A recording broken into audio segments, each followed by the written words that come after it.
SC ಒಳ ಮೀಸಲಾತಿ ಸರ್ವೆಯ ವೇಳೆ ಬಿಬಿಎಂಪಿ ಎಡವಟ್ಟು. ಇದೊಂದು ಕಾಟಾಚಾರದ ಸರ್ವೆ ಅನ್ನೋದು ಈಗಾಗಲೇ ಜಗಜ್ಜಾಹೀರಾಗಿದೆ.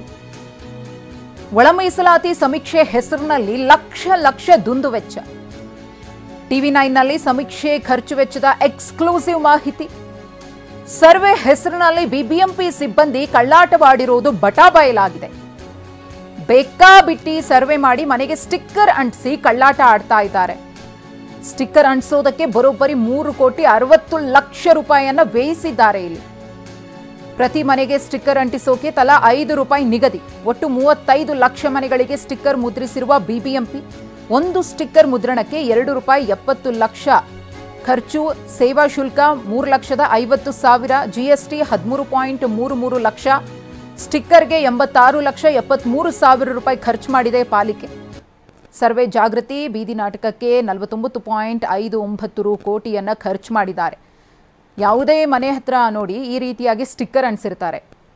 ಅಲ್ಲಿ ಹೋಗಿ ಸಾಕಷ್ಟು ಮಂದಿಯನ್ನ ಕೇಳಿದಾಗ ಯಾರು ಬಂದೇ ಇಲ್ಲ, ನಮ್ಮನ್ನ ಕ್ವಶನೂ ಮಾಡಿಲ್ಲ, ಯಾವ ರೀತಿ ಸರ್ವೆಯೂ ಕೂಡ ಆಗಿಲ್ಲ, ಬಂದಿದ್ದಾರೆ ಸ್ಟಿಕ್ಕರ್ ಅಂಟಿಸಿದ್ದಾರೆ, ಅವರು ಸ್ಟಿಕ್ಕರ್ ಅಂಟಿಸಿ ಹೋಗಿರೋದು ಕೂಡ ನಮ್ಗೆ ಗೊತ್ತಿಲ್ಲ ಅಂತ ಹೇಳ್ತಾರೆ ಜನ.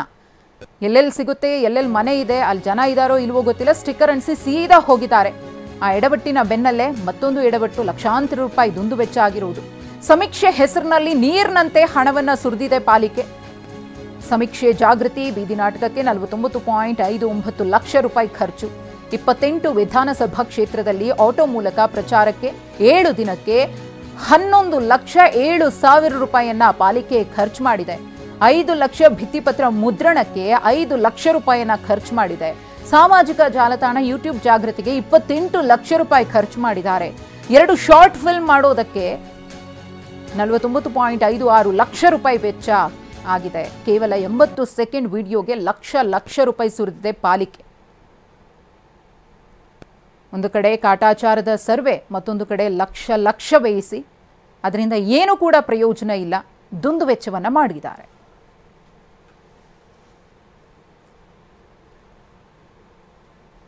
ರಾಜ್ಯದಲ್ಲಿ ಕಾಂಗ್ರೆಸ್ ಗೊಂದಲವನ್ನ ಸೃಷ್ಟಿ ಮಾಡೋದಕ್ಕೆ ಮುಂದಾಗಿದೆ.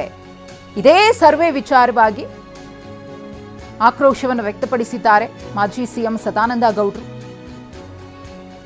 ಕೇಂದ್ರ ರಾಜ್ಯ ಸೇರಿ ವಿಶೇಷ ಅನುದಾನ ಕೊಡಬೇಕು, ಇದರಲ್ಲೂ ಸ್ಪರ್ಧೆ ಮಾಡುವುದು ಸಣ್ಣತನ ಎಂದಿದ್ದಾರೆ ಡಿವಿಎಸ್.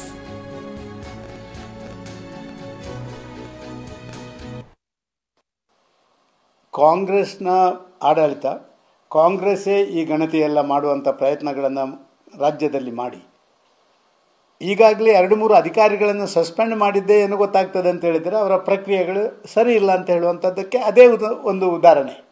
ಅದೇ ಒಂದು ಹಲವು ಅಧಿಕಾರಿಗಳನ್ನು 3 ಅಧಿಕಾರಿಗಳನ್ನು ಸಸ್ಪೆಂಡ್ ಮಾಡಿದ್ದಾರೆ.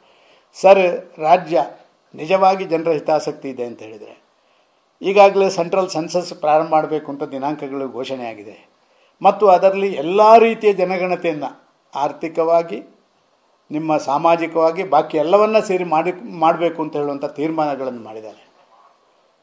ಕರ್ನಾಟಕ ರಾಜ್ಯ ಸರ್ಕಾರ ಇವತ್ತು ರಾಜ್ಯದ ಜನರ ಹಿತಾಸಕ್ತಿಯಿಂದ ಮಾಡುವುದಿದ್ರೆ, ಮತ್ತೆ ಕಾಂಟ್ರವರ್ಸಿಗಳು ಕ್ರಿಯೇಟ್ ಆಗದೆ ಇರಬೇಕು ಅಂತ ಹೇಳಿದರೆ ಅವರು ಈ ರಾಷ್ಟ್ರೀಯ ನಮ್ಮ ಸೆನ್ಸಸ್ನ ಜೊತೆ ಅವರು ಸೇರಿಕೊಳ್ಬೇಕು. ಆ ಸಂದರ್ಭದಲ್ಲಿ ಏನುಂಟ ಹೆಂಗೆ ಮಾಡಬೇಕು ಅಂತ ಹೇಳುವಂಥದ್ದನ್ನು ಚುನಾವಣಾ ಕಮಿಷನ್ಗೆ ಮತ್ತೊಂದಕ್ಕೆ ತಿಳಿಸ್ಕೊಂಡು ಅದರ ಜೊತೆಯಲ್ಲಿ ಇದನ್ನು ಮಾಡುವಂಥದ್ದು ಮಾಡಿದರೆ ಇಡೀ ದೇಶದಲ್ಲಿ ನಡೆಯುವಂಥ ಈ ಚುನಾವಣಾ ಜನಗಣತಿ ಪ್ರಕ್ರಿಯೆ ಅದು ಅತ್ಯಂತ ಯಶಸ್ವಿ ಆಗ್ತದೆ. ಇದು ಒಂದು ಕನ್ಫ್ಯೂಷನ್ ಮಾಡಿ ಕಾಂಪಿಟೇಷನ್. ಸ್ವಾಮಿ, ಎಲ್ಲಿ ಕಾಂಪಿಟೇಷನ್ ಇರಬೇಕು? ಎಲ್ಲಿ ಜನರಿಗೆ ಬೇಕಾದಂಥ ಅಭಿವೃದ್ಧಿ ಬಾಕಿದ್ದನ್ನು ಮಾಡುವಂಥದ್ದನ್ನು ಮಾಡಿ. ಆ ವ್ಯವಸ್ಥೆಗಳು ಒಂದು ಬೇಸಿಕ್ ವ್ಯವಸ್ಥೆ, ಕೇಂದ್ರ ಮತ್ತು ರಾಜ್ಯ ಸೇರಿ ಅದು ಪರಿಷ್ಠ ಜಾತಿ, ಪರಿಷ್ಠ ಪಂಗಡಕ್ಕೆ ವಿಶೇಷ ಅನುದಾನಗಳು, ವಿಶೇಷವಾದಂಥ ಬೇರೆ ಬೇರೆ ವ್ಯವಸ್ಥೆಗಳು, ರಿಸರ್ವೇಷನ್ಗಳು ಕೊಡುವಂಥದ್ದನ್ನು ಮಾಡುವಾಗ ಅದರಲ್ಲಿ ಕಾಂಪಿಟೇಷನ್ ಮಾಡುವಂಥ ಈ ರಾಜ್ಯ ಸರ್ಕಾರದ ಸಣ್ಣತನ ಇದು ಅವರಿಗೆ ತಿರುವಾಗುತ್ತೆ ಅಂತ ನಾನು ಭಾವಿಸ್ತೇನೆ. ಕಾಂಗ್ರೆಸ್ನ ಆಡಳಿತ, ಕಾಂಗ್ರೆಸ್ಸೇ